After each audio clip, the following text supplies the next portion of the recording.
Hello friend, good morning. কেমন আছো তোমরা সবাই?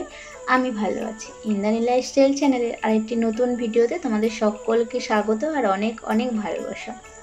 আজ 7ই জুলাই মানে রথযাত্রা, তাই সকলকে জানাই শুভ রথযাত্রা।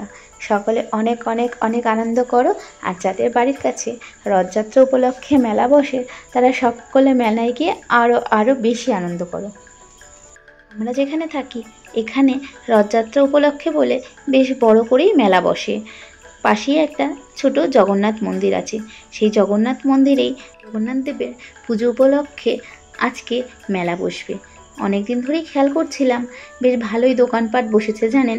তাই ভাবছি আজকে সকালে উঠে একটু ঝটপট করে রান্নাটা সেরে নিয়ে আপনাদের সাথে একটু মেলায় যাব ঘুরতে।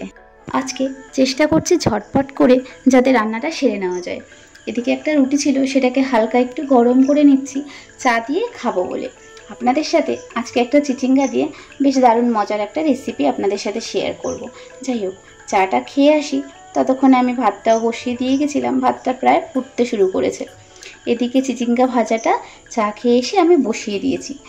চিচিঙ্গাটাকে পেঁয়াজ আর একটু রসুন তেলের ওপরে দিয়ে ভাজতে হবে বেশ ভালো করেই। অনেকটা ভাজা হয়ে গেলে এই যে চিচিঙ্গাটাকে একটু সরিয়ে মাঝখানে ডিমটা দিয়ে ভালো করে নেড়ে চেড়ে একদম লাল লাল করে নামিয়ে ফেলতে হবে। একটু লঙ্কাটা বেশি দেবেন, তাহলে হয়তো খেতে আরও বেশি ভালো লাগবে। যাই হোক, আমার কাছে তো বেশ ভালো লাগে। আপনারা কিন্তু ট্রাই করে দেখবেন, আশা করি আপনাদেরও ভালো লাগবে। দু সাইডে দুটো কড়াই আমি বসিয়ে দিয়েছি যাতে তাড়াতাড়ি রান্নাটা আমার হয়ে যায়। এই যে এদিকে আমি ডাঁটা শাক আর একটু আলু কেটে নিয়েছি, হালকা করে পুঁটি মাছ দিয়ে একটু ঝোল রান্না করব। আর কিছুটা কাতলা মাছের তেল ছিল, সেটাকে আমি একটু পেঁয়াজ দিয়ে ভেজে নিচ্ছি। ওদিকে প্রায় মাছের ঝোলটা আমার হয়ে আসার অবস্থায় রয়েছে। এই দেখুন, মাছের ঝোল তো প্রায় হয়ে গেছে। ভাবছি এবার ছেলের একটা মাছ আমি ভেজে নেব। আর ওদিকে খিচুড়িটা বসিয়ে দিলে আপাতত এখনকার মতন আমার রান্নাটা কমপ্লিট হয়ে যায়। এই যে দেখুন, ছেলের মাছ ভাজা আর এদিকে প্রেশার কুকারে ছেলের জন্য খিচুড়ি। রান্না টান্না সেরে ঘরের সমস্ত কাজ টুকিটাকি করে স্নান করে চলে আসলাম। চুড়িদারটা পরে দেখছিলাম, কালকেই চুড়িদারটা একটু টেলার্সে দিয়েছিলাম যাতে চুড়িদারটা একটু ফিটিংস করে দেয়। এতটা লুজ হয়ে গেছে কি বলবো। বলেছিলাম একটু হালকা ঢিলা রাখতে, কিন্তু এতটা ঢিলা রাখবে বুঝতে পারিনি, যার জন্য এই চুড়িদারটা পরে আর যাওয়া হলো না। দেখুন, তখন প্রায় দুপুর 12:30 মতন বাজে। আমাদের বাড়ির পাশেই মেলা বসে, মানে ধরুন হয়তো 1 মিনিটও লাগে না ঘর থেকে বেরিয়ে মেলার দূরত্ব। এই যে চলে এসেছি মেলায়। ভাবলাম এখন ফাঁকা আছে, ছেলের জন্য কয়েকটা জিনিস এখন নিয়ে যাই, না হলে হয়তো বিকালের দিকে এত ভিড় হবে ছেলেকে নিয়ে বেরোতেও পারবো না, ঠিক মতন দেখতেও পারবো না। এখন যা কয়েকটা দোকান খুলেছে সেকার দোকান থেকেই ছেলের জন্য কয়েকটা খেলনা নিয়ে যাব। আর আপনাদের জন্য একটু ভিডিও করে নিয়ে যাই, হয়তো আপনারাও ভালোভাবে দেখতে পারবেন। এই দেখুন, কিছুটা হাঁটার পরে দেখলাম জগন্নাথ দেব এখানে বসে রয়েছে, আর ব্রাহ্মণরা হয়তো কোনো কাজ বাজ বা পুজো অর্চনা করছে।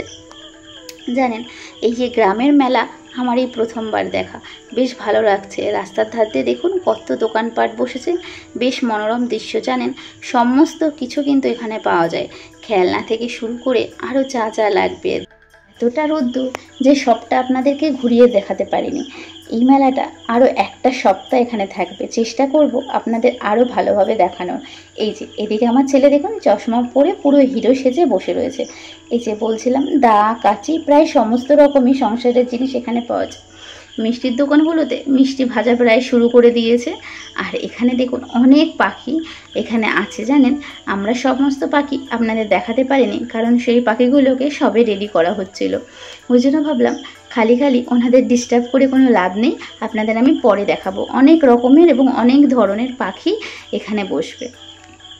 যাই শুনেছিলাম অনেক রকম ফলের গাছ, মানে একটা নাকি নার্সারির মতন বসে। সেটাই খুঁজতে খুঁজতে লোককে জিজ্ঞাসা করতে করতে চলে এলাম নার্সারির মধ্যে। দেখুন, এত ছোট গাছ কিন্তু এত রকমের ফল ধরেছে গাছে। দেখে আমরা দুজনে তো পাগলই হয়ে যাচ্ছিলাম, এত ভালো লাগছিল। মনে হচ্ছিল প্রায় অনেক গাছই এখান থেকে নিয়ে গিয়ে লাগাই, কিন্তু আমরা যেখানে থাকি সেখানে তো আর গাছ লাগানো যাবে না, কখন সেখান থেকে চলে যাব আবার অন্য কোথাও। সেই জন্য এই যাযাবর জীবনে গাছ লাগিয়ে কোনো লাভ নেই। ছেলের সে কি আনন্দ, এত ফুল এত গাছ দেখে। সে তো কিছুতেই এখান থেকে যাবে না, কিন্তু এতটা রৌদ্র যে দাঁড়ানো যাচ্ছে না, তাই ঝটপট করে ছেলেটাকে নিয়ে চলে এলাম। এবার ভাবছি বাড়ির দিকে রওনা হব ছেলেটার জন্য কিছু খেলনা কিনে, বিশেষ করে ওর জন্যই আসা। ভাবলাম সন্ধ্যার সময় এত ভিড় হবে, ছেলেটাকে নিয়ে হয়তো মেলার মধ্যে ঢুকতে পারবো না, তাই এখন ওর জন্য টুকটাক কিছু খেলনা কিনে নিয়ে যাই। যাই হোক, এই যে ছেলের জন্য একটা ঢাক আর এই খেলনাটা আর একটা বল আর টুকটাক কিছু কিনে নিয়ে চলে গেলাম। ভাবছিলাম এই দোকানটা থেকে একটা কাপ নেব, কিন্তু ছেলেটা এত দুষ্টুমি করছিল যে দেখতেই দিচ্ছিল না ঠিকঠাক করে। তাই ভাবলাম থাক, কোনো এক সময় ফ্রি টাইমে এসে নিয়ে যাব। যেহেতু বাড়ির পাশেই মেলা, আসতে বেশি একটা দেরিও হবে না, কি বলুন, তাই না? আর আপনাদের সাথে আরেকবার মেলাটাকে শেয়ার করাও হয়ে যাবে। রোদ হাত দাঁড়াতেই পারছিলাম না, ছেলেটা এদিকে ঘেমে জল, তাই আর না দাঁড়িয়ে বাড়ির দিকে রওনা দিচ্ছি। আজকের মতন ভিডিওটা আমি এখানেই শেষ করছি। এরপরে আবার আপনাদের সাথে দেখা হবে নতুন ভিডিওতে। আমার ভিডিওটি যদি ভালো লেগে থাকে আপনারা কিন্তু অবশ্যই লাইক কমেন্ট শেয়ার করবেন, আর আমার চ্যানেলটিকে সাবস্ক্রাইব করে আমার পাশে থাকবেন। সকলে রথযাত্রার মেলা উপলক্ষে অনেক বেশি করে মজা করুন, ঘুরুন, আর সকলে সুস্থ থাকবেন, ভালো থাকবেন।